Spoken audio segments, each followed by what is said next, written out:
Hey there, and welcome to DollMotion.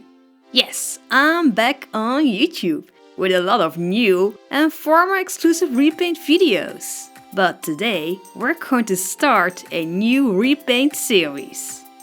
The mythical legendary creature series. In this series, I will tackle monsters, entities and animals from myths, folklore and fables. So for example, it could be a yokai or one of the cryptid.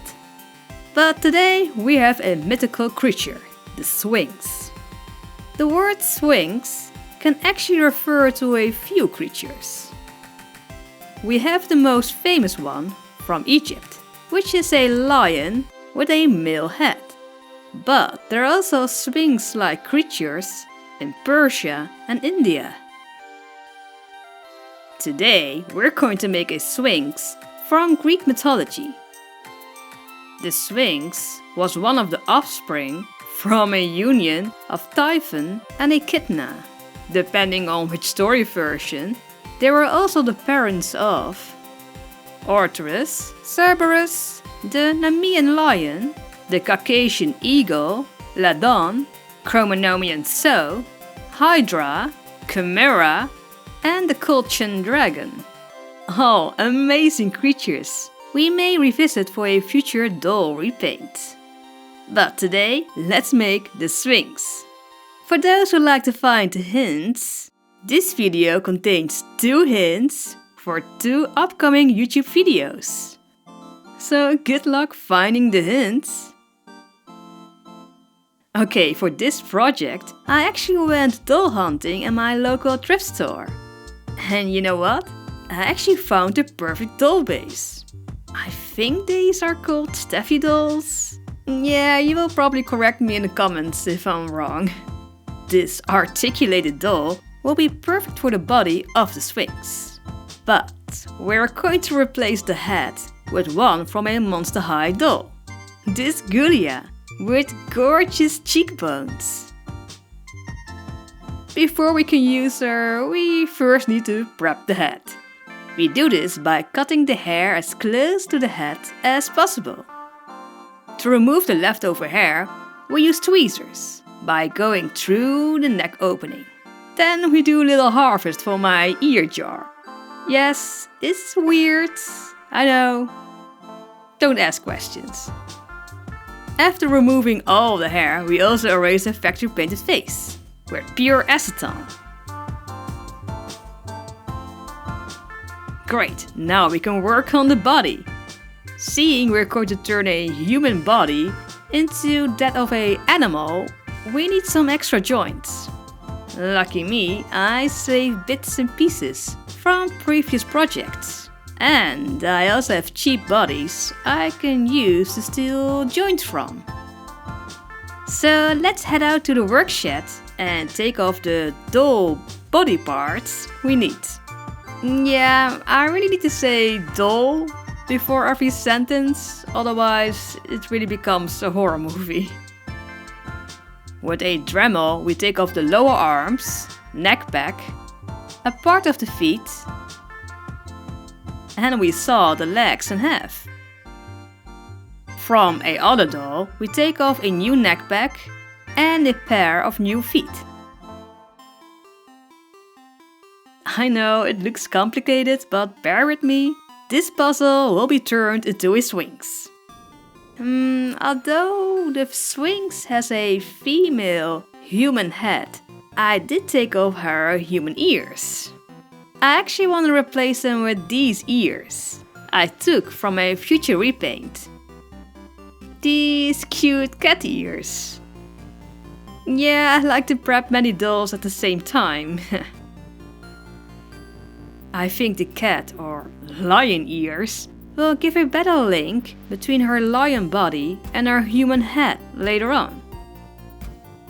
Okay, after making an armature for her tail, we can reconstruct the body. For this we use a combination of superglue, wire and sticks.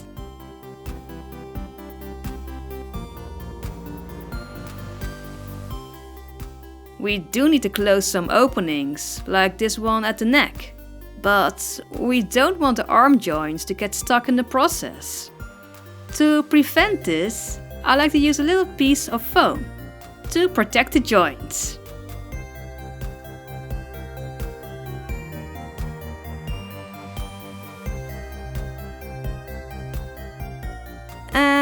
The super glue will not hold every joint in place.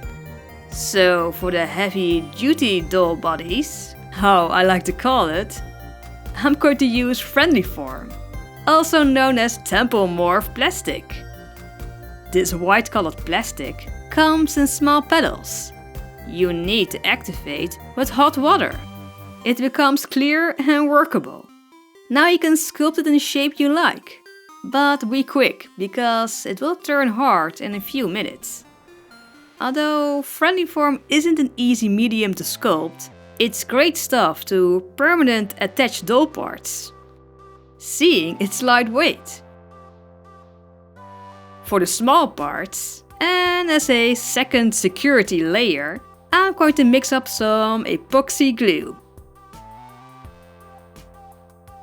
It doesn't smell too great, but again, great stuff for doll making.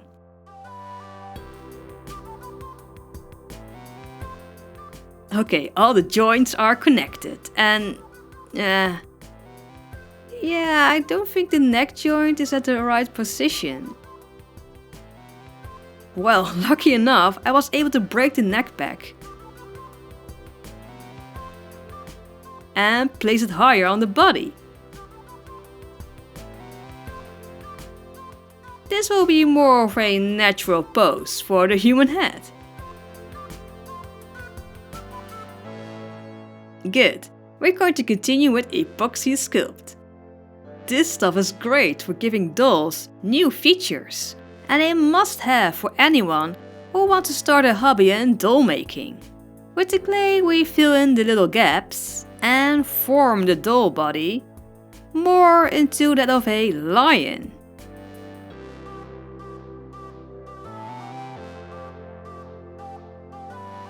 And last time I checked, lions have paws.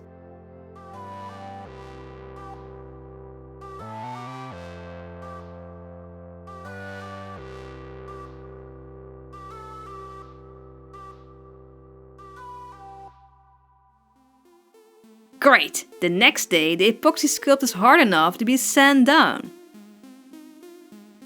Although we're going to flock the body later on, we do want a smooth surface. Also, I'm going to bring out some muscle around the arms and legs.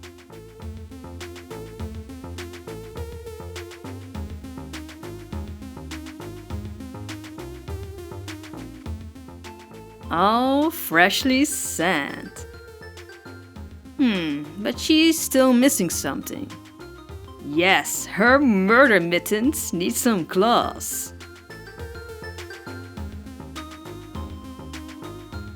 Like I mentioned, we're going to flock the whole body. But before we can do that, this body needs some paint.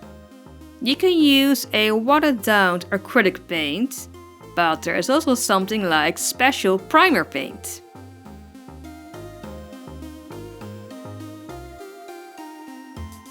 When the paint is dry, we want the head to be placed on the body. I recommend giving the neck area a thin layer of super glue. This will prevent the paint from chipping off, but will also give the head a better movement. Now we can match the head with the body.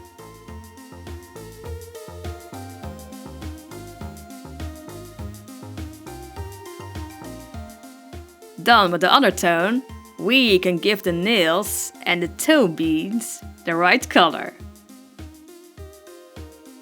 Not forgetting some gloss. And something we also need to do before we flock the body is the face up. Yes, I really recommend doing this first, if you are planning to work with fur or yarn. Because there will be a high chance little fibers will get stuck in your sealant when you're doing the face up later on. Anywho, to start a face up, we first sketch in a new face using a watercolor pencil. she's going to get a fierce and confident face.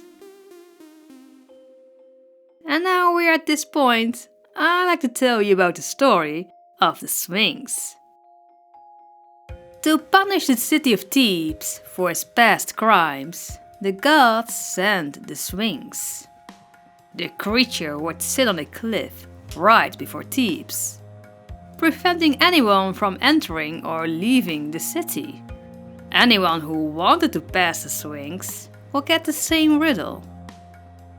What goes on 4 feet in the morning, 2 feet in the midday, and 3 feet in the evening, and is weaker the more feet it has? People who didn't know the right answer, or even refuse answering the Sphinx, were torn apart. The cliff she was lying on was covered with bodies of her victims, and all hope was lost. But one day, a young man by the name of Oedipus stood before the Sphinx. Already preparing to take her next victim, she gave him the same riddle. Oedipus looked at her and answered, "A man who crawls on 4 feet as a baby, then walks on 2 legs, and finally needs a cane in old age."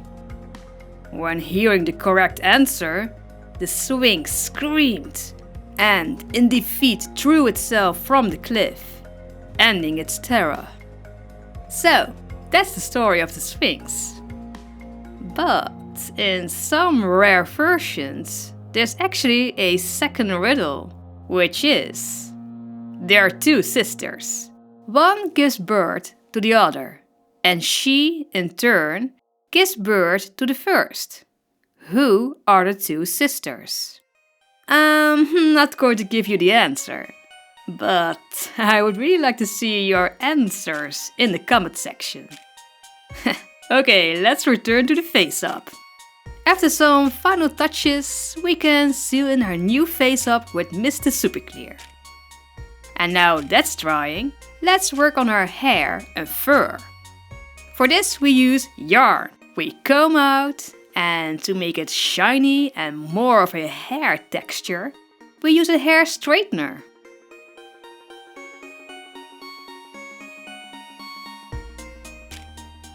To make flock, we also comb out yarn, but leave the hair straightener aside. Now, to make flock, you only have to cut the yarn in teeny tiny pieces. And wow, we need a lot of it. Because we need to cover the whole body, including the tail and the ears. It's a messy process of covering parts with fabric glue and dapping on flock. But do be careful when you're gluing around the joints, because you don't want any joints to get glued shut. When the glue is dry, we can take off redundant flock with an old toothbrush.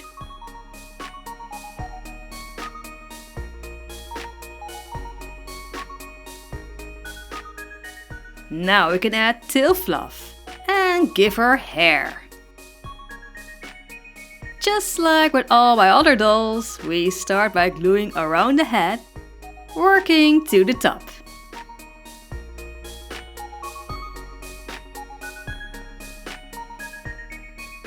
When we reach the top, we glue 2 wefts against each other to form a middle part.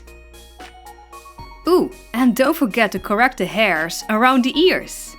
Just simply glue on loose yarn wefts for a neat look. Okay, we got hair, but now we need to style it. Seeing this is a creature from ancient Greek, I like to adopt a hairstyle from this era. I decided to go with a version of this one. So that means tiny curls. Yep, this is a lot of work, but let me show you how it's done. Take out your hair styler, cut off a piece of wire, and divide the hairs in smaller workable strands. Heat the wire between the hair styler And yes, it's smart to bind a small piece of tape at the end of the wire. Otherwise, you will probably burn yourself. Okay, your wire is hot, which means you can bind the yarn hair around it. Keep it there for a few seconds and take it off. And voila! You have curly hair. Neat, right?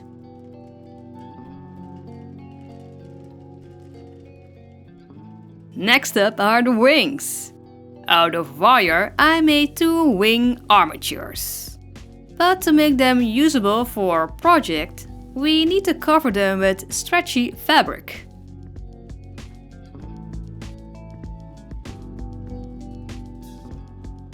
I only have a black color left, but the feathers are going to be white and light brown. Oh well, let's fix it with some paint.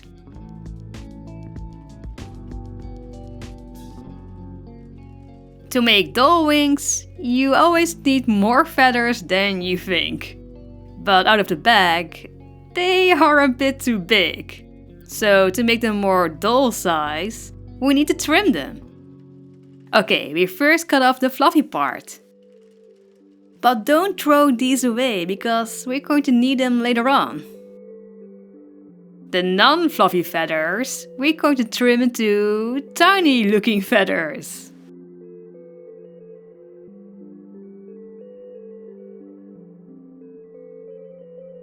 It really depends on what kind and size wings. So let's hope we made enough feathers. Okay, to make the wings, we begin with the most largest feathers you have. Glue these at the tip of the wing with fabric glue. Continue with smaller feathers until you're at the inside of the wing. Flip the wing over and glue the same kind of row with feathers.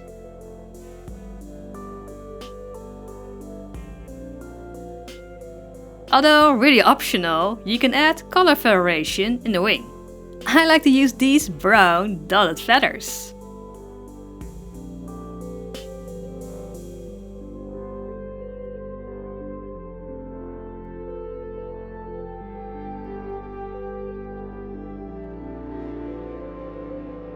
And of course, I didn't make enough. So I had to make another batch of tiny feathers so we could continue.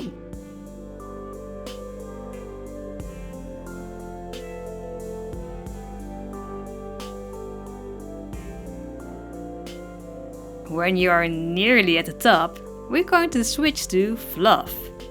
Yes, remember, I did tell you not to throw the fluffy parts. Because we're going to glue these to finish the wings.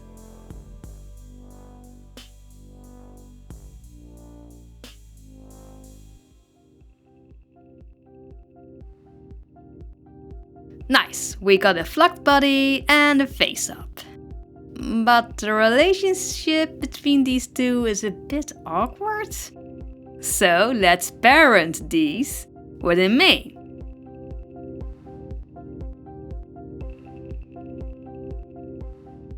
Yeah, in my opinion, a better transition from lion to human. Great, now we can glue in the wings.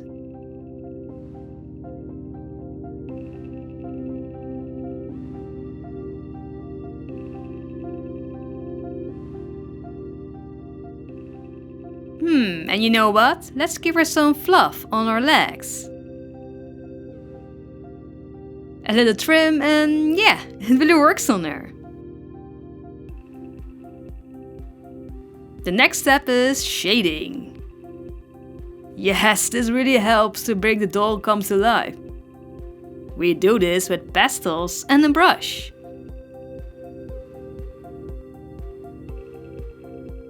For inspiration and research, I was actually at the History Museum in Leiden, the Netherlands. And I was pretty amazed how many statues and carvings and images I could find of the Sphinx. But I also found a section of ancient Greek jewelry. And now I also want to add some jewelry to our Sphinx. And looking through my materials, I found these gold charms and chains.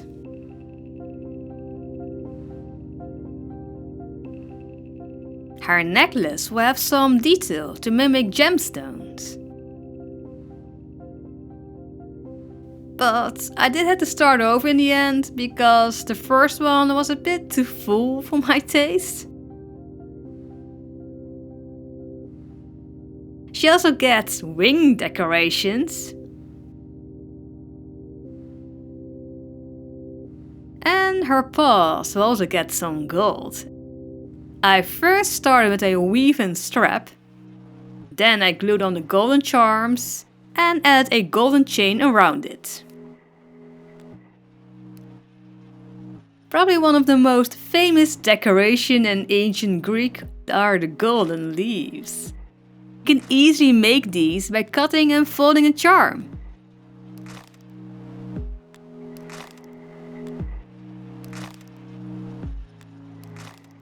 Glue two behind each other and voila!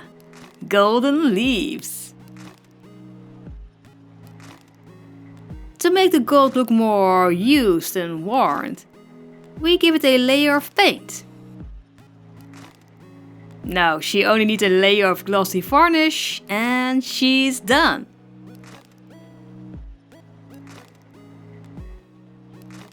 This is going to be a very interesting repaint series, alright? Because there are so many monsters, folklore and legends out there. So please tell me, which creature would you like to see me make in doll form?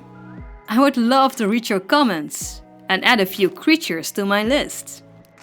But for those who like to see more repaint videos from me, I just uploaded a new repaint video on Patreon and YouTube memberships. Thomas Wattle, the father of Gregory and Penny. By becoming a supporter of the channel, you get a lot of fun rewards.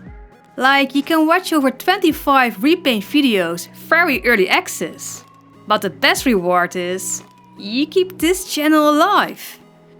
And maybe you can help me get the Diva series out of hiatus very soon. So check the links in the description box for more information. But before I go, I'd like to thank my lovely patrons of honor. Chelsea Panda Monkey, Cat Vanity, Kana Maru, and everyone else on Patreon and YouTube memberships. Thank you so much for your support you gave this channel all these years. You are amazing. And thank you, yes you, for watching. Don't forget to subscribe if you like more of these kind of videos of me. I will see you in the next video. Goodbye!